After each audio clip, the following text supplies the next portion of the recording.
BBB यानी कि बबली बराला व बीजेपी। क्या टोहाना में अब होगा बिग मैजिक? कांग्रेस ने टिकट नहीं दी थी तो बबली को मिला था प्रचंड बहुमत। इस बार भी कुछ वैसा ही घटनाक्रम, नतीजा वही होगा या कुछ और? टोहाना में चुनाव उलझ गया है या सुलझ गया है? ये सभी वो प्रश्न हैं जो आज के वक्त में टोहाना के साथ साथ हरियाणा प्रदेश में सब एक दूसरे से कर रहे हैं।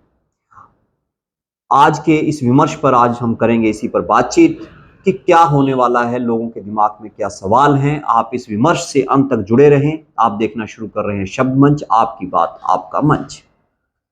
आजाद उम्मीदवार से टोहाना विधानसभा में भाग्य आजमाने वाले देवेंद्र सिंह बबली 15 वर्षों के सफर में हरियाणा की राजनीति में इस कदर चर्चित हो गए हैं कि आज प्रदेश की जो प्रेस वार्ता होती हैं उसमें भी पत्रकार देवेंद्र सिंह बबली से संबंधित सवाल पूछ ही लेते हैं।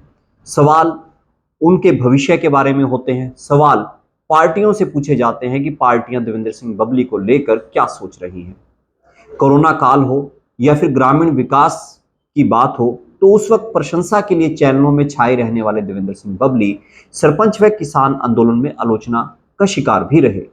मगर इस सब के बावजूद देवेंद्र सिंह बबली की जो शख्सियत है वो कुछ ऐसी है कि उनकी नाम की चर्चा किए बगैर राजनीतिक चर्चाएं पूरी नहीं होती। कुल मिलाकर राजनीति के उलझाऊ सफर में आरोप प्रशंसा से विजयश्री तक का रास्ता तय करने वाले देवेंद्र सिंह बबली आज फिर से हरियाणा की राजनीति में चर्चा में है। वक्त लोकसभा चुनाव 2024 से पहले का लगता है। जब सुभाष बराला राज्यसभा सदस्य बने थे तो लगभग ये फाइनल मान लिया गया था कि देवेंद्र सिंह बबली को भाजपा टोहाना विधानसभा से टिकट देकर चुनाव में उतार सकती है, क्योंकि उस वक्त उनकी नजदीकियां तत्कालीन मुख्यमंत्री मनोहर लाल खट्टर से बेहद खास अंदाज में नजर आती थी। पर राजनीति के शतरंज पर मोहरे कुछ इस तरह से उलझे कि देवेंद्र सिंह बबली ने भाजपा के लोकसभा उम्मीदवार अशोक तंवर की हार में वह कांग्रेस की उम्मीदवार कुमारी सैलजा की जीत में अपना अहम योगदान दे दिया। और वो अहम योगदान ऐसा था कि जिसको लेकर प्रदेश में फिर चर्चा चली कि आज के वक्त में हैवी वेट देवेंद्र सिंह बबली हैं। देवेंद्र सिंह बबली ने एक संदेश दिया जो उनके कार्यकर्ताओं के माध्यम से जगह जगह पर चला कि जो वोट बैंक उनके पास विधानसभा चुनाव 2019 में था वो वोट बैंक आज भी उनके पास है। देवेंद्र सिंह बबली का कद उभरा कि कांग्रेस से कुमारी सैलजा उनके कार्यालय में पहुंची और वहां पहुंचकर उन्होंने देवेंद्र सिंह बबली का, उनके साथियों का लोकसभा चुनाव में मदद के लिए धन्यवाद जताया।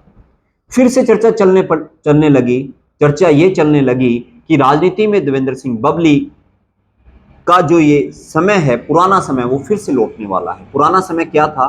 पुराना समय ये था कि पूर्व में देवेंद्र सिंह बबली ने कांग्रेस के तत्कालीन प्रदेशाध्यक्ष रहे अशोक तंवर के साथ पूरे प्रदेश में कांग्रेस के प्रचार अभियान में कंधे से कंधा मिलाकर काम किया था और ऐसा लग रहा था कि कांग्रेस की टिकट उनको मिलने वाली है। पर ऐन वक्त में, जो वक्त अशोक तंवर के लिए भी बुरा कहा जा सकता है, वो वक्त देवेंद्र सिंह बबली के लिए भी बुरा साबित हुआ और उनकी टिकट कट गई। और अब की बार ऐसा लगने लगा कि शायद कांग्रेस अब की बार उस तरह का काम ना करे और शायद कांग्रेस ऐसा भी कर दे कि अब की बार देवेंद्र सिंह बबली को टिकट देकर अपनी पुरानी बात को कहीं ना कहीं लीपापोती में ले आए। और ऐसा भी लगा कि इस बार कुमारी सैलजा, जो कि उनका धन्यवाद जताने के लिए उनके कार्यालय तक पहुंच गई है, उनको कांग्रेस का टिकट दिलवाने में अपनी ताकत लगा देगी। पर हुआ बिल्कुल इसके विपरीत। समय बीतता गया और कांग्रेस से संकेत मिले कि उनको कांग्रेस की टिकट शायद ना मिले।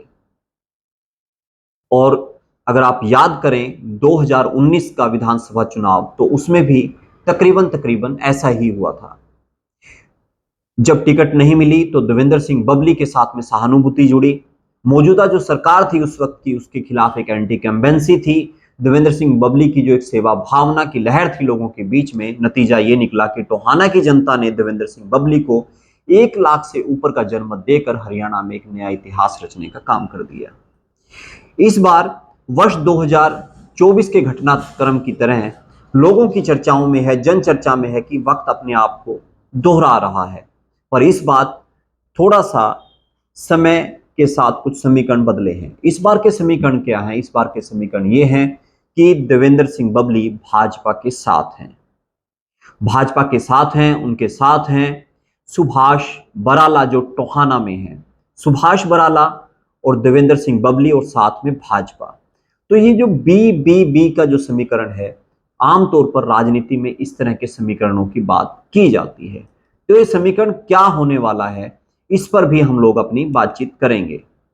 दीपक पैच,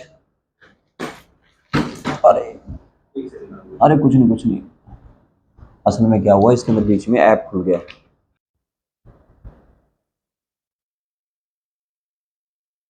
इस बार भी कुछ ना कुछ घटनाक्रम में चेंज आया है, मगर चेंज इस कदर आया है कि इस बार पार्टी भाजपा है, साथ में है बेहद कद्दावर भाजपा के नेता सुभाष बराला, यानी कि भाजपा, बबली और बराला, बी जिसकी हम बातचीत कर रहे हैं। क्या ये मिलकर कोई बड़ी जीत तय करने वाले हैं? ये समीकरण क्या करने वाला है, इस समीकरण को लेकर चर्चा हो रही है। चर्चा में आप क्या सोचते हैं, आपकी राय भी आप जरूर कमेंट बॉक्स में लिखिएगा।